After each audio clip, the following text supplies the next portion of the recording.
What's up guys, it's Ty J and welcome to a new video. And today it's time for the 10th episode of my Lotus career mode in F1 2014. Today we're in the German Grand Prix, which takes place at Hockenheim this year. Obviously it's Nürburgring on 2013, but obviously differentiates every single year.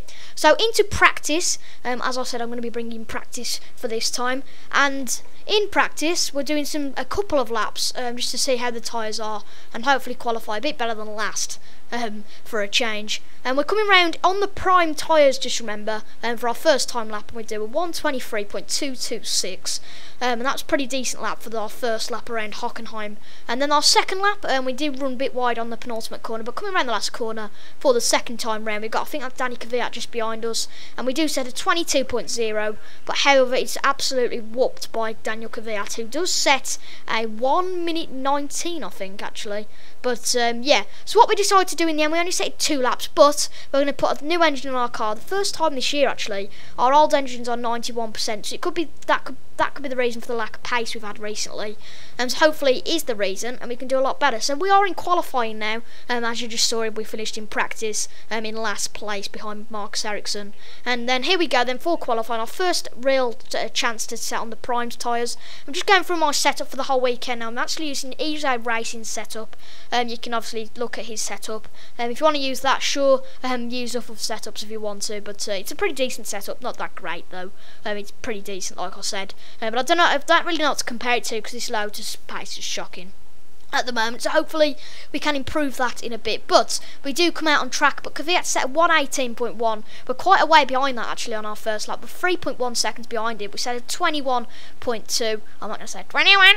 21.2, but it's actually a lot faster than Chilton. But I think that was just a banker lap from him, so it wasn't really didn't really reflect his true pace. But we did improve on our third time lap to a 120.8, but that still puts us 5 tenths behind Marcus Ericsson in that Caterham. So then we've got just over a minute left. We do improve yet again, just behind Marcus Ericsson, just 31 thousandths off Marcus Ericsson's time. But unfortunately, that'll be it for qualifying, and we do qualify last yet again, and we only qualify 31 thousandths just behind Marcus Ericsson, and then we've got Max Chilton and Jules Bianchi ahead of us. So Nico Rosberg is on pole at his home Grand Prix. Romain Grosjean just escapes the Q1 drop zone and qualifies in 16th, but we've got lights here in the Hockenheimring, and we've got 5 lights, and we are ready to go racing, and it's lights out and away we go. A decent start by us, and not a great start by all really. Bianchi gets a much better start than Chilton, as you can see. I think Chilton probably got the worst start.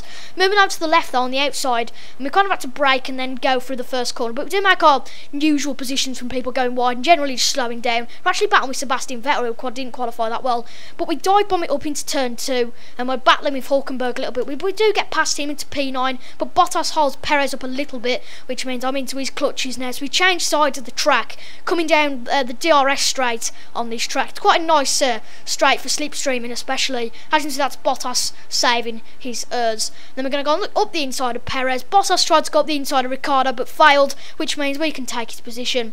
And a very good start from last to get us up to 20 seconds. But I think that Ricciardo's pretty much going to escape now. We're going to put it down into standard. I'm quite happy with 7th for the moment. I just want to try and keep that and get the 6 points, hopefully today. But we're going to lap 6 now, and the tyres are quite damaged and quite worn out. But as you can see, we are the tyres are blocking up quite a bit and all that sort of thing. But Perez is right on our tail now in the Force India car, but he's and as you can see, Ricciardo's 21.7 seconds ahead.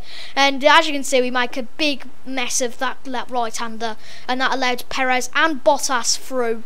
And then coming up, as you can see, just having a shocker really. We meant to pit on the lap after this, but we decided that because our tyres are so worn that I wanted to pit this lap. And as you can see, coming into the pits, we have an absolutely disastrous entry to the pits, going in the gravel for about 5 seconds then, so that's lost us a lot of time. But hopefully we can do a decent stop, because there won't be anybody in the pit lane, so we'll be doing a 3.7 second stop, as I correctly predicted. I'm so amazing at predicting these stops, and it's just so good how I can predict all these stops. 3.7 seconds, got it to a T.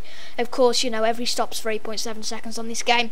But there are quite a lot of people pitting on lap 7 for the prime tyres, which is the lap I was actually going to pit, so I'm quite glad I didn't. We make it up to P15. However, Adrian Sutter's jumped us in the pits, and I believe he was on the back of our train. So just showing how slow we were, the fact when I pit, the cars just zoomed off in the distance. But there are a few cars in the pits now. I just want to try to push as low as I can. I don't know what happened here. We went wide. We allowed Alonso through. He's lost a bit of his front wing, and we've got Grosjean right behind us now. We've really made a pig's ear of that corner before, but we do go wide, and we just made a pig's ear of this sector really as a whole.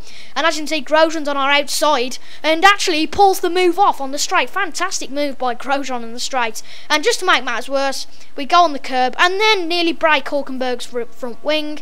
And yeah, we made a pretty, I don't keep saying this, but we made a pig's ear of it, and we brake late and completely miss our braking point, and that allows Vern and Hockenheimring through. So an absolute disaster really in the last couple of laps. We're in 14th, but now we are down to 17th. It actually could be 18th now because Vern's trying to get past us with the DRS, and even Ericsson's on the back of us. Wow. But we actually do hit Vern. Can we make it stick around the outside? No, Vern's kept that position, and on the end of lap 12 we make a pig's ear of that braking point yet again, and that means that Ericsson can get past. But as you can see, the tyres are just wearing like mad. I don't know what's up with this setup. It must just be the setup that's making the tyre wear. Absolutely shocking as Bianchi gets through, and Kobayashi actually at that corner makes it through, as he just really had a pig's ear of a race really, in a shocking race. The handling on the Lotus has been terrible, and comparing to last year, it's just been an absolutely awful car, and Romain Grosjean hasn't even scored any points, so the team shouldn't be that happy at all. But as you can see, we've got Hamilton and Rosberg coming through now, but I didn't realise, I slowed down thinking the guy in third was behind him, and in fact it was Kamui Kobayashi, so I've let him through, and we're already down to 20th place, so this is not going well whatsoever. So 2 laps later at the exact same corner, we actually hit the apex pretty well, but we're up, well, to be fair, I don't even know what was happening there. If you can actually define what happened there in the comments, I will greatly appreciate it, because I don't know what happened there. But we did get lapped in the end, and unfortunately that is the end of the race. No celebrations whatsoever. We finished in dead last, and as Dan would say, we finished in miles last, because you'll see in a minute how much the margin was.